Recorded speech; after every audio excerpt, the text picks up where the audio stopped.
Salut à toi, c'est Rémi, j'espère que tu vas bien. Bienvenue dans cette nouvelle vidéo YouTube qui va être un avant-après. On est dans la partie 2 de mon nouvel appartement. Tu sais que je me spécialise dans les appartements de petite taille, dans les micro-logements. Donc là, je vais te faire le tour du propriétaire. Donc tu vas voir, il n'y a pas beaucoup de choses à visiter, mais avec les travaux, il y a beaucoup de choses qui ont changé malgré le petit espace. Donc ce qu'on va faire, c'est que je vais te faire, comme d'habitude, un petit tour du propriétaire et ce qui a changé depuis la dernière vidéo. Et la dernière vidéo, c'était la dernière visite avant les travaux. Donc là déjà tu dois le voir derrière moi, il y a beaucoup de choses qui ont commencé, il y a beaucoup de choses qui ont été faites et on va voir ça en détail dans cette vidéo et on va partir principalement de la porte d'entrée, donc de l'entrée. Ensuite on regardera la cuisine, la salle de bain puis la pièce principale dans laquelle je me trouve. Allez, c'est parti! Ok, donc c'est parti, on s'éloigne de la pièce principale, j'étais là parce qu'il y a une bonne lumière, mais là je vais aller vers la porte d'entrée pour te montrer depuis le début, depuis l'entrée de l'appartement, qu'est-ce qui a changé. Donc viens avec moi. Donc ce qu'on va voir ici, c'est qu'il y a beaucoup de bordel, hein, tu vas le voir, c'est tout à fait normal, c'est ce qui se passe quand tu fais des travaux dans un appartement. Donc voilà, là il y a des gravats, il y a des gaines, il y a beaucoup de bazar d'entassé. Ce qu'il faut savoir, c'est que les artisans, il leur faut de la place pour couper des plaques de placo, pour utiliser leurs outils, etc. Donc, je te montrerai dans la pièce principale, ils ont, je sais pas, quelques mètres carrés, je dirais 6 mètres carrés de travail, donc c'est très peu. Tout est très encombré, c'est la difficulté des petits logements, c'est ce que mes artisans me disent toujours. Donc là, on arrive dans l'entrée. Donc tu vois des gaines qui pendent un petit peu partout. Première chose à voir, c'est que, donc, attends, on va voir le plafond après. Porte d'entrée, la porte d'entrée a été changée. Donc, je ne sais pas si ça va être assez visible à l'écran. Donc, porte d'entrée toute neuve. Donc là, on a l'encadrement, la porte est changée. Baril est changé aussi. Les poignées sont ici. Je viens d'aller les acheter. Hop, les voilà. Donc ça va être fait prochainement. L'ancienne porte est donc ici. Donc là, tu vois, c'était une vieille porte complètement pourrie. Et elle est creuse, elle est pourrie. Celle-ci, elle est neuve. Elle est beaucoup plus costaud. Il y a un joint coupe-feu en bas ici. Donc ça, c'est nickel. Voilà, donc ça, c'est l'entrée. Qu'est-ce qu'il y a de changé aussi à l'entrée? Déjà, à l'entrée, ce qui va se passer, c'est qu'on va mettre en fait, cet appartement, il était propre. Mais le problème, c'est que l'électricité, elle était faite n'importe comment. Il y avait une lampe qui allumait, il y avait un interrupteur qui allumait une lampe juste à côté de la fenêtre. Donc, ça servait à rien. Enfin, c'était vraiment nul. Donc, ce qu'on a fait, c'est qu'on a repris l'élec. Donc, ça fait beaucoup de travaux, beaucoup de saignées. Mais c'est pour avoir un appartement optimisé avec des prises où il faut et des interrupteurs où il faut. Donc là, tableau électrique. Donc on va le garder, on va juste changer quelques trucs, rajouter les gaines qu'il faut. On va repeindre ça à la bombe en blanc. Et ce qu'on va faire, c'est qu'on va faire arriver les gaines ici. Donc là, tu as plein de gaines qui partent au plafond et qui vont desservir la cuisine, la salle de bain et ensuite qui vont desservir aussi la pièce principale. Donc tu vois, ici, voilà, donc là, tu vois à peu près tout ce qu'il y a. Ici, il y a beaucoup de gaines qui partent dans la pièce principale, ce qui veut dire qu'ici, dans la pièce principale, il y aura un caisson parce que je veux garder la hauteur sous plafond pour le lit en hauteur.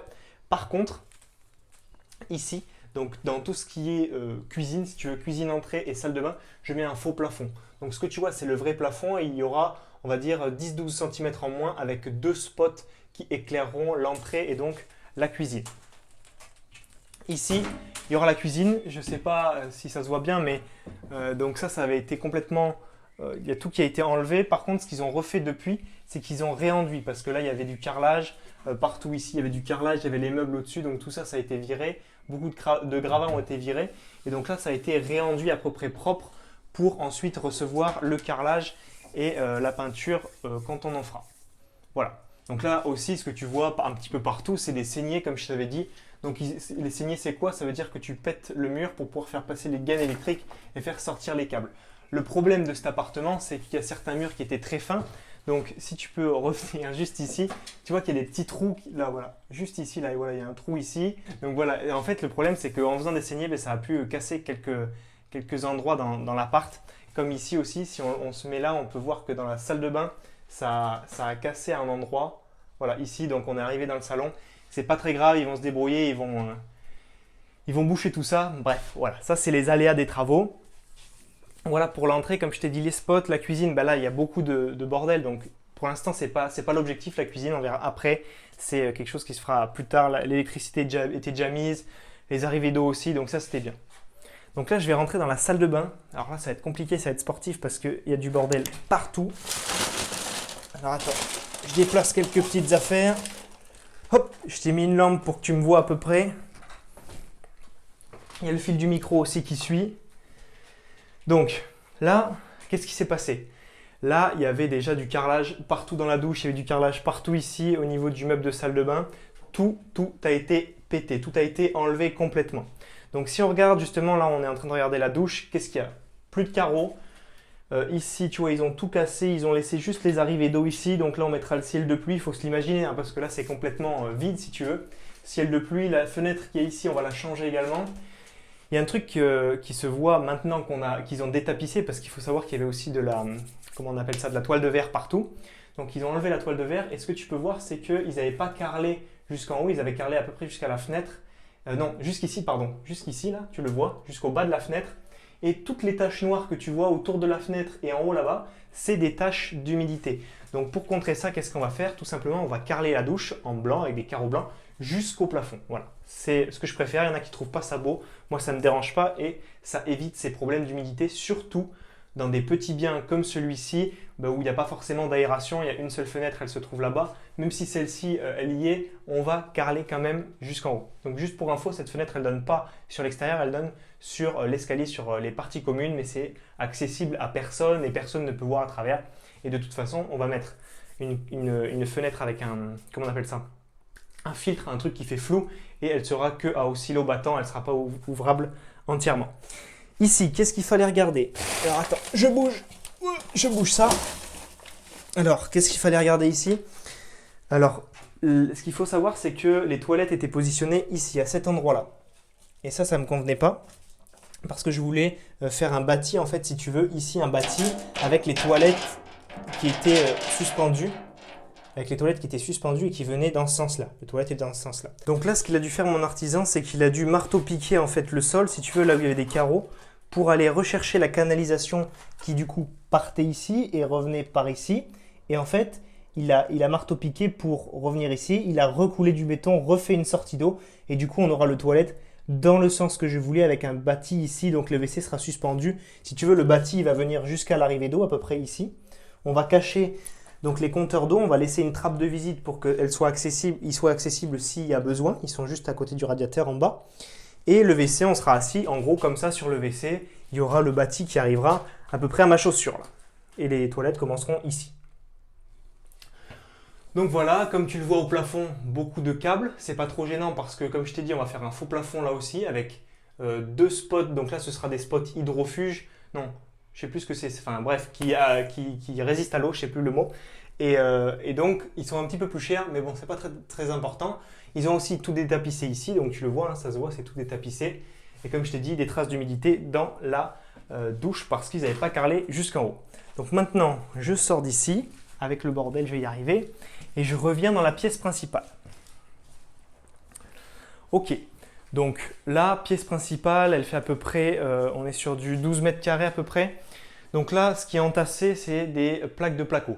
Pourquoi du placo? Parce que les murs, ils ne sont pas de très bonne qualité. Tout a été détapissé, tout a été resaigné. La chose la plus facile à faire, c'est saigner et ensuite donc saigner les murs. Ça veut dire faire des tranchées dedans. Et ensuite, c'est coller du placo directement contre les murs. Ensuite, ce placo, il sert à quoi? Donc pour les murs, bien entendu, mais aussi pour toute l'électricité. Donc comme tu le vois en haut, là-haut, il y a un caisson qui passe, qui fait un petit peu le tour de l'appartement. Donc il va servir à quoi? À cacher toutes les gaines, parce que les gaines, tu en as une qui fait, je sais pas moi, 1,5 cm de diamètre, x2, x3, x4 gaines. Bref, ça en fait beaucoup. Donc le placo va cacher tout ça. Tu as toutes les gaines et toutes les tranchées qui descendent pour aller pour aller au niveau des interrupteurs, etc. etc. Ici, pourquoi ici il y a du placo au plafond? Donc je rappelle, je ne veux pas mettre du placo et du faux plafond partout. Enfin, je ne veux pas mettre un faux plafond partout parce que ici, je veux garder de la hauteur sous plafond parce que ici, où se trouve la caméra, il y aura le lit si tu veux. Le lit sera en longueur comme ceci. Donc de vers la fenêtre vers ce mur juste ici. Et donc là, je vais mettre un lit Ikea en mezzanine double. Et donc ce lit, il faut qu'il y ait le minimum de hauteur sous plafond, c'est 2,70 m.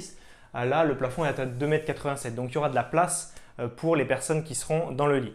Ici, il y aura un faux plafond. Pourquoi? Parce qu'en fait, ici, il y avait un placard avant. Donc là, tu vois, il y a eu du béton de coulé. La cloison a été complètement tombée. Et en fait, la cloison, ça a abîmé beaucoup le mur qui était derrière. Et le plafond qu'il y avait finalement dans le placard était pas du tout droit, pas du tout aligné avec le plafond du reste de la pièce. Donc pour éviter de réenduire et de prendre des heures à faire ça, mon artisan m'a proposé de mettre un faux plafond avec deux spots. Ici, tu auras un manche debout qui sera à peu près ici. Et donc, ça fera un espace un petit peu soit pour manger, soit pour travailler tranquillement. Donc voilà l'idée. Aussi, petite subtilité, mais là, derrière, je ne sais pas si tu te souviens, donc là, ça a été placoté aujourd'hui. Hein. Tu le vois en haut, juste ici, là-haut, tu as 2 tuyaux d'eau qui étaient vraiment très moches. Donc, ce qu'il a fait mon artisan, c'est qu'il a comblé ce vide. Donc, en fait, le caisson, il arrive au niveau de l'arrivée du radiateur ici et il englobe tous les tuyaux d'eau qui sont derrière. Donc, voilà. Donc là, c'est fermé. Hop, c'est fermé complètement. Et donc, aussi subtilité, mais toujours pour être précis, toujours précis. Ici, tu as un petit retour qui est une colonne d'eau. Donc là, il n'y a rien qui a été fait. Mais ce qu'il a fait, c'est qu'il a mis un rail pour fixer finalement du placo ici, si tu veux, pour que la hauteur du placo ici soit la même que la hauteur ici, enfin la profondeur, si tu veux, que cet espace-là soit le même ici. Donc voilà, ça c'est pinaillé si tu veux, mais c'est pour que ce soit vraiment homogène et comment dire, il faut que ce soit la même chose des deux côtés. C'est vraiment ce que je cherchais ici. Ensuite, petite chose aussi, il y avait une porte qui séparait en fait l'entrée que tu vois là-bas. Donc si tu veux te rapprocher un petit peu, là-bas il y a une entrée, il y avait une porte ici. Donc cette porte, on va la faire sauter. Il n'y aura pas de porte entre l'entrée, si tu veux, la cuisine et la pièce principale. Pour un studio, c'est pas très grave. Il y aura bien entendu une porte en poussant gauche pour la salle de bain qui est juste derrière. Ici, on va se retourner, on va regarder la fenêtre ici. Donc tu vois, très poussiéreux, c'est normal. On est en plein travaux. Bon là, je dois être un petit peu à contre-jour, mais c'est pas très grave. Ici, on a placoté et surtout, on a placoté ici, par-dessus, parce que là, tu sais qu'il y avait une ouverture. Et du coup, il m'a caché l'ouverture. Alors attends, je vais reprendre le Stabi juste pour montrer l'ouverture, qu'il y avait une ouverture par derrière là. Hop. Et en fait, il l'a caché avec une plaque blanche, il a isolé et il a mis du placo de ce côté-là. Voilà. Donc ça, c'était important à savoir aussi. Voilà, donc là, c'est à peu près le tour de la pièce principale, si tu veux.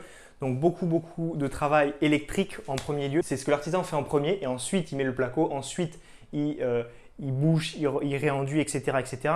Tant qu'il n'a pas fait ça, il ne peut pas avancer, si tu veux. Voilà pour cette présentation de l'appartement après maintenant 2 semaines de travaux. Donc tu vois, il y a eu pas mal de choses de faites, ça a avancé assez vite. Donc voilà, je voulais te montrer un petit peu l'envers du décor, comment ça se passe avant que l'appartement soit tout beau, tout prêt à louer et à encaisser du cash. Il y a beaucoup de travaux, il y a beaucoup de challenges. On s'appelle souvent avec mon artisan, je passe souvent à Castorama, à Conforama, à Leroy Merlin, lui aussi. Bref, il y a beaucoup de choses à faire, beaucoup de choses à gérer. Mais en tout cas, ça me plaît. C'est un appartement qui, au final, sera très beau, qui rapportera gros. Mais voilà, ça, c'est la partie entre les deux. C'est-à-dire qu'entre t'achètes moche, tu loues un truc beau, très cher. Mais il y a cette partie de travaux. Nous nous retrouvons tranquillement ici chez moi pour te faire la fin de cette vidéo. J'espère qu'elle t'a plu, que tu as appris des choses, que tu as apprécié cette vidéo. Si c'est le cas, pense à la liker. Pense à me mettre tes questions et remarques dans les commentaires de cette vidéo juste en dessous et pense également à t'abonner à ma chaîne YouTube.